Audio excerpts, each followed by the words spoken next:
ಮಾನ್ಯ ಮುಖ್ಯಮಂತ್ರಿಗಳು ಆದಂತ ಸನ್ಮಾನ್ಯ ಶ್ರೀ ಸಿದ್ದರಾಮಯ್ಯ ಸಾಹೇಬ್ರೆ ಹಾಗೂ ಕರ್ನಾಟಕ ಸರ್ಕಾರದ ಕೃಷಿ ಸಚಿವರು ಆದಂತ ಸನ್ಮಾನ್ಯ ಶ್ರೀ ಚಲುವರಾಯ ಸ್ವಾಮಿ ಸಾಹೇಬ್ರೆ, ನಾನು ಬಸವ ಕಲ್ಯಾಣದ ಶಾಸಕ ಶರಣು ಸಲಗರ್,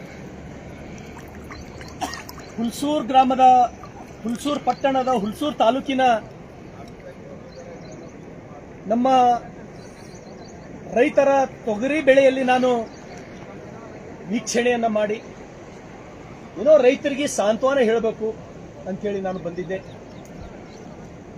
ಅತಿಯಾದ ಮಳೆಯಿಂದ ಹಾಗೂ ಮಹಾರಾಷ್ಟ್ರದಲ್ಲಿ ಧಾರಾಕಾರವಾಗಿ ಸುಳಿದಂತ ಮಳೆಯಿಂದ ನನ್ನೆಲ್ಲ ಹುಲ್ಸೂರು ತಾಲೂಕಿನ ಸಮಸ್ತ ರೈತರು, ಬಸವ ಕಲ್ಯಾಣ ತಾಲೂಕಿನ ಸಮಸ್ತ ರೈತರ ಬದುಕು ಯಾವ ರೀತಿ ಈ ತೊಗರಿ ಬೆಳೆಯನ್ನ ನಂಬಿ, ಈ ತೊಗರಿ ಬೆಳೆಯನ್ನ ಆಧಾರವಾಗಿ ನಮ್ಮ ಜನ ಬದುಕ್ತಾರೋ, ಯಾವ ರೀತಿ ತೊಗರಿ ಬೆಳೆ ಸುಮಾರು 7 ಅಡಿ ಎತ್ತರಕ್ಕೆ ಬೆಳೆದಂತ ಈ ತೊಗರಿ ಬೆಳೆ ಯಾವ ರೀತಿ ನೀರಲ್ಲಿ ನಿಂತಿದೆಯೋ ಇದೇ ರೀತಿ ನಮ್ಮ ರೈತರ ಬದುಕು ಬಹುತೇಕ ಅಕ್ಷರಶಃ ಆ ನೀರಲ್ಲಿ ಮುಳುಗಿದೆ. ಮಾನ್ಯ ಮುಖ್ಯಮಂತ್ರಿಗಳೇ, ನಾನು ಇದೀಗ ತಾನೇ ಒಂದು ಕಬ್ಬಿನ ಗದ್ದೆಗೆ ಹೋಗಿ ಆ ಕಬ್ಬಿನ ಗದ್ದೆ ಯಾವ ರೀತಿ ನೀರಿನಲ್ಲಿ ಮುಳುಗಿ ರೈತರ ಬದುಕು ಎಷ್ಟು ನಿಜವಾಗಿಯೂ ಕೂಡ ಆ ಬೆಳೆ ಕಷ್ಟಪಟ್ಟು ಬೆಳೆದು ಸಾಲ ಸೂಲ ಮಾಡಿ ಗೊಬ್ಬರ ಹಾಕಿ ಬೆಳೆದಂತ ರೈತರಿಗೆ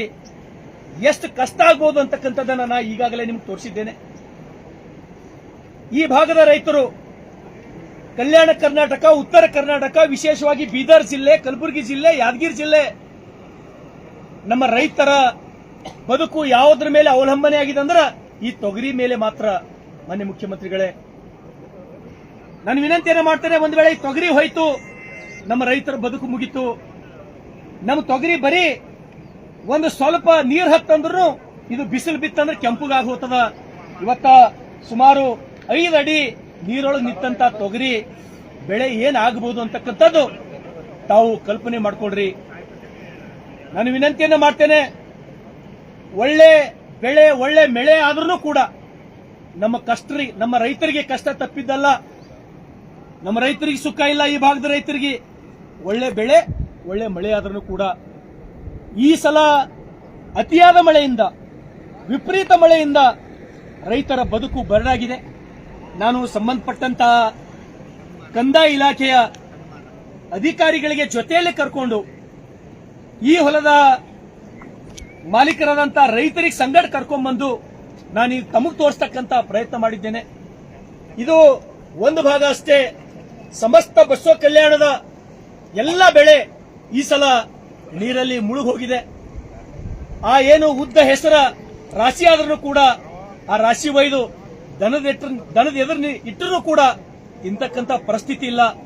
ರೈತರು ಯಾವ ರೀತಿ ಬದುಕಬೇಕು, ರೈತರ ಮುಂದಿನ ಭವಿಷ್ಯ ಏನು, ನಾವು ರೈತರು ಮಾತೆತ್ತರ ರೈತ ಜೀವನಾಡಿ, ರೈತನಿಂದೆ ನಮ್ಮ ಬದುಕಂತ ಹೇಳಿ ನಾವು ಎಲ್ಲರೂ ರಾಜಕಾರಣಿಗಳು ಭಾಷಣ ಮಾಡ್ತಾ ಇದ್ದೀವಿ. ಮಾನ್ಯ ಮುಖ್ಯಮಂತ್ರಿಗಳೇ, ನಾನು ನಿಮ್ಗ ಈ ಭಾಗದ ಶಾಸಕನಾಗಿ, ಇಲ್ಲಿ ಒಬ್ಬ ಜವಾಬ್ದಾರಿ ವ್ಯಕ್ತಿಯಾಗಿ ನಾನು ವಿನಂತಿಯನ್ನು ಮಾಡ್ತೇನೆ. ಇದು ತಾವು ಒಂದು ಹೊಲ ಅಷ್ಟೇ ನೋಡ್ತಾ ಇದ್ದೀರಿ, ಇದಕ್ಕಿಂತ ದುಸ್ಥಿತಿಯಲ್ಲಿರ್ತಕ್ಕಂಥದ್ದು, ಇದಕ್ಕಿಂತ ಕೆಟ್ಟ ಪರಿಸ್ಥಿತಿಯಲ್ಲಿರ್ತಕ್ಕಂಥದ್ದು ಸುಮಾರು 1,000 ಕಡೆ ತಾವು ಏನಾರ ಬಂದ್ರೆ ನಾನು ನಿಮಗೆ ತೋರಿಸಬಹುದು. 1,000 ಕಡೆ ಅದೆಷ್ಟು 1,000 ಹೆಕ್ಟೇರ್ ತೊಗರಿ, ಅದೆಷ್ಟು 1,000 ಹೆಕ್ಟೇರ್ ಸೋಯಾಬೀನ್, ಉದ್ದ ಹೆಸರು, ಎಳ್ಳ ಪ್ರತಿಯೊಬ್ಬರು ಬೆಳೆದು ದಸರಾ ದೀಪಾವಳಿ ಮಾಡಬೇಕು ಅಂತಕ್ಕಂಥ ರೈತರ ಬಾಯ್ದೊಳಗ ಈ ಸಲದ ಮಳೆಯಿಂದ ಮಣ್ಣು ಬಿದ್ದಿದೆ. ಮಾನ್ಯ ಮುಖ್ಯಮಂತ್ರಿಗಳೇ, ಕೃಷಿ ಸಚಿವರೇ, ದಯಮಾಡಿ ಏನು ಪಕ್ಕದ ಮಹಾರಾಷ್ಟ್ರದ ಮುಖ್ಯಮಂತ್ರಿಗಳು ದೇವೇಂದ್ರ ಫಡ್ನವೀಸ್ ಅವರು ಬಂದು ಈ ಭಾಗದಲ್ಲಿ ಇರ್ತಕ್ಕಂಥ ರೈತರಿಗೆ, ನಮ್ಮ ನೆರೆ ಜಿಲ್ಲೆ, ನನ್ನ ನೆರೆ ತಾಲೂಕಾ ನಿಲಂಗ ನಿನ್ನ ಬಂದು ಸ್ವತಃ ಮುಖ್ಯಮಂತ್ರಿಗಳೇ ಬಂದು ಹೊಲ ಓಡಾಡಿ ಆ ರೈತರಿಗೆ ಭರವಸೆ ಕೊಟ್ಟು ಹೋದ್ರು.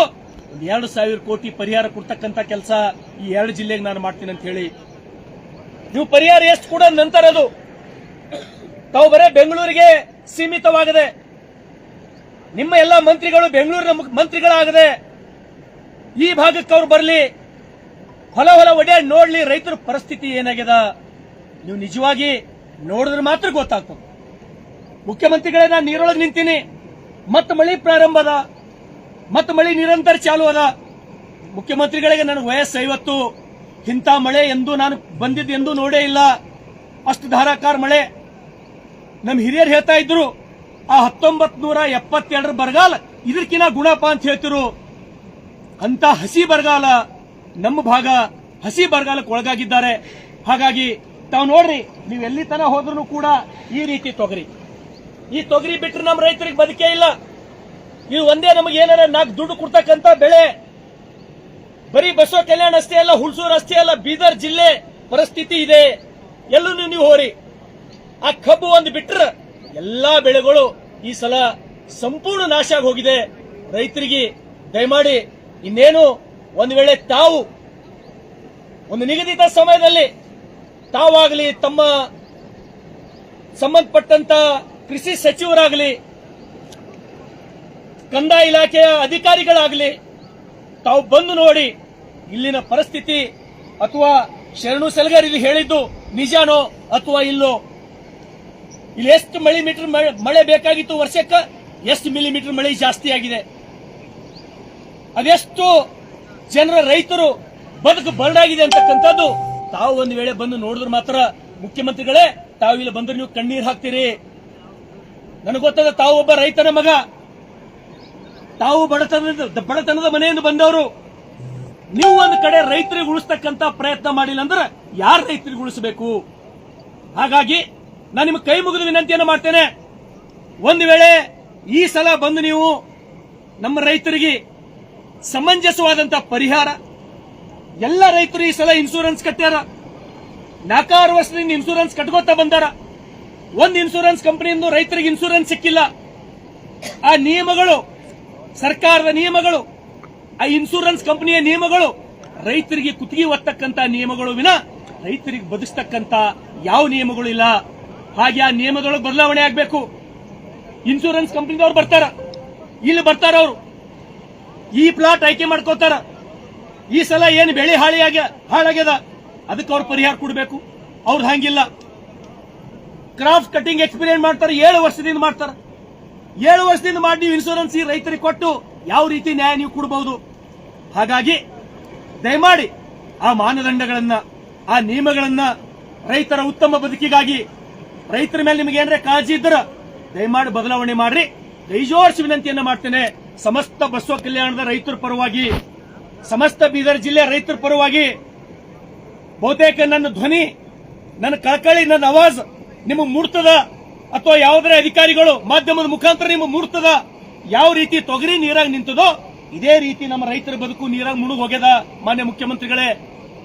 ಹಾಗಾಗಿ ಒಂದು 4 ದಿವಸಗಳಲ್ಲಿ ತಾವು ಬರ್ರಿ, ಒಂದು ಹೆಲಿಕಾಪ್ಟರ್ ಮಾಡ್ಕೊಂಡು, ಅಥವಾ ನಿಮ್ಗೆ ಹೊಲ ನನ್ನಂಗೆ ನೋಡ್ಲಿಕ್ಕೆ ಆಗಲ್ಲ, ನಾನು ಹೋಗ್ತೀನಿ, ಒಂದು ಹೆಲಿಕಾಪ್ಟರ್ ಮಾಡ್ಕೊಂಡು ತಾವು ವೀಕ್ಷಣೆ ಮಾಡ್ರಿ. ನಮ್ಮ ರೈತರ ಪರಿಸ್ಥಿತಿ ಏನದ ಅಂತಕ್ಕಂಥದ್ದು ತಾವು ನೋಡಿ ಆದಷ್ಟು ಬೇಗನೆ ಈ ರೈತರಿಗೆ ಭರವಸೆ ಕೊಡ್ರಿ.